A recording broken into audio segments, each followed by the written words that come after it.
Hello friends, today we'll learn first scenario was given as that we have to calculate residential strength, Awasiya Bala of Sun, Moon, Kendradi Bala of Moon and Dig Bala of Sun. The scenario is child is born at sunset on a Cancer Sankranti and Moon is at the midpoint between its deepest exaltation point and deepest debilitation point. So these were the two conditions given to us and post that we have to calculate approximate values for these things. The first thing is at sunset, at Sankranti, at sunrise, the sun will be in the first house, and at sunset, it will be in the seventh house. At sunset, the sun will be at the Bhav Madhya, mid cusp of that house. Since we know that it is Cancer Sankranti, so sun is at 0 degree. The time is sunset, so sun is at the mid cusp or the Bhav Madhya of seventh house. So by this value, we know that the mid cusp of seventh house is 0 degree Cancer. This we can deduce from these 2 points. After that, we always know that if any planet is at the mid cusp of that house, he or she will get 60 Sashtyamsha. Based on this, sun gets 60 Sashtyamsha.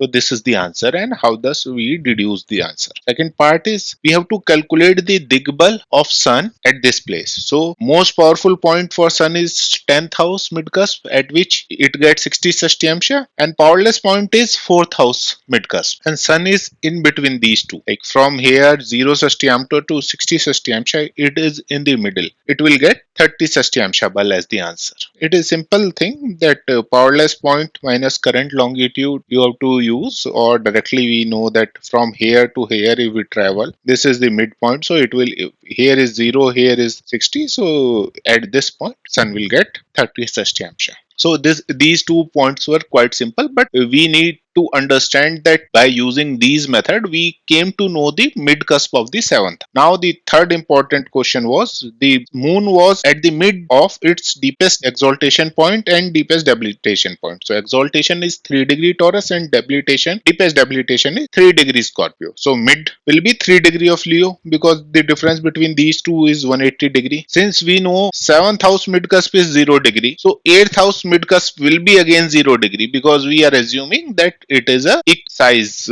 houses of 30 degree each. So moon is at 3 degree Leo in the 8th house. Mid cusp is 0 degree, Viram Sandhi is 15 degree and moon is at 3 degree. Arc of residence will be longitude of Viram Sandhi minus longitude of planet. So it will be of 12 degree. And total length of Uttar Bhag, because it is past mid cusp, so it is Uttar Bhag. Total length is 15 minus 0. So the formula is arc of residential strength divided by length of Uttar Bhag into 60. Arc of residential strength is 12 divided by 15 into 60. If we solve it, we get 48 Sashtyamsha. Most important part is that we have to use the values which are given to us. That sun is at in the 7th house at sunset, or sure at sunset it will be at the mid cusp. And since we know the mid cusp of 7th house, from which we deduce the mid cusp of 8th house, assuming equal bhava size. After that, we were asked these questions: Uccha Bala of Moon at its deepest debilitation point, Oja-Yugma Bala of Mercury when it is 2 sign past degree 20 arc minute. Calculate the screen Bala of Sun and Moon when they are at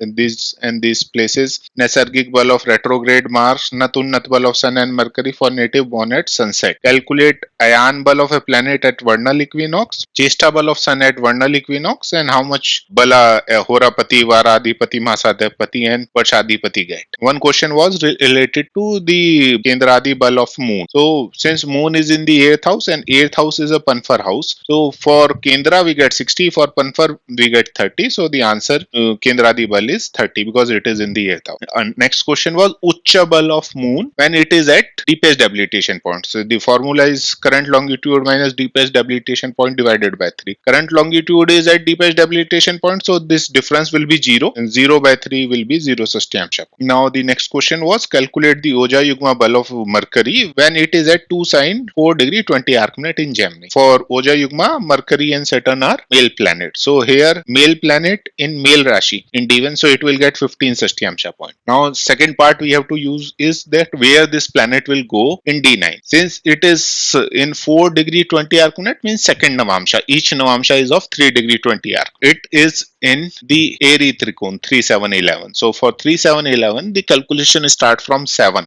7 the second Navamsha will be at Scorpio. So this Mercury will go to Scorpio in Navamsha, and Scorpio is an even sign. Because of that, it will get 0 Sashtyamsha point in D9. So the answer will be 15 from D1, 0 from D9. So total answer is 15 Sashtyamsha. Third was the Bal of Moon and Sun when they were at respective. So for Sun is a male planet. Male planet in first Drishton get 15 Sashtyamsha. So whether it is at 0 degree or 9 degree something, unless it cross 10 degree, it will get 15 Sashtyamsha points. Sun will get 15 Sashtyamsha point because it is in the first Drishton. Similarly, Moon is a female planet and female planet get 15 Sashtyamsha point in last Drishton. Since it is at the last, irrespective whether sign is given or not given, this is the standard formula. So that's why Moon is a female planet and it is in the third Drishton, so it will get 15 Sashtyamsha point. The next question was given is that we have to calculate the Naisargika Bal of retrograde Mars. So it is just to confuse you because Naisargika Bal remain fixed for all the horoscope. So we directly use the table. Naisargika Bal start from the most luminous to least luminous, means Sun gets 60 Sashtyamsha point and Saturn get least points. So Mars we have the fixed value of 17.14 Sashtyamsha. Next was to calculate the Nat-Unnat Bal of Sun and Mercury at sunset. Sun get 60 Sashtyamsha point if it is midday. At midnight it get 0 Sashtyamsha point. So it is in between them. So it will get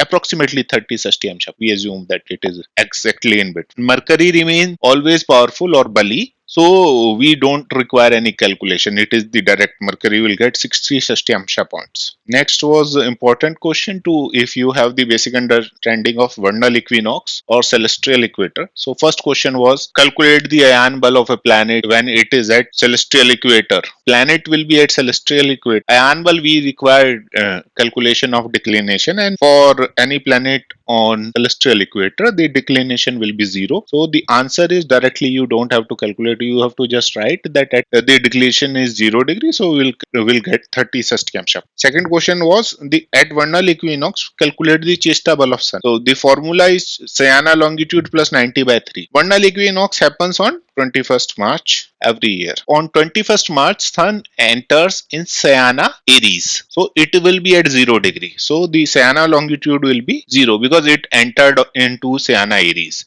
For Nirana, it enters on 14th April. Sayana, it enters on vernal equinox. So it could be vernal equinox or Sayana entering Aries. Any question can be given because we just have to understand the basic thing that Sayana longitude of the Sun on vernal equinox will be 0 degree. So the answer will be 0 plus 90 by 3. It will be 30 Sashtyamsha. Next question was what is the Bal of Horadhipati 60 Sashtyamsha, Varadhipati 45, Masadhipati 30, and Varshadhipati 15 Sashtyamsha. So it more granular level we have, the more Sashtyamsha point we get. So here is the answer for these questions. Awasiya Bal of Sun is 60, Dig Bala of Sun is 30, Awasiya Bala of Moon is 48, Kendradi Bala of Moon is 30, Oja-Yugma Bala of Mercury is 15, and Naisargika Bala of Mars is fixed. It is 17.14.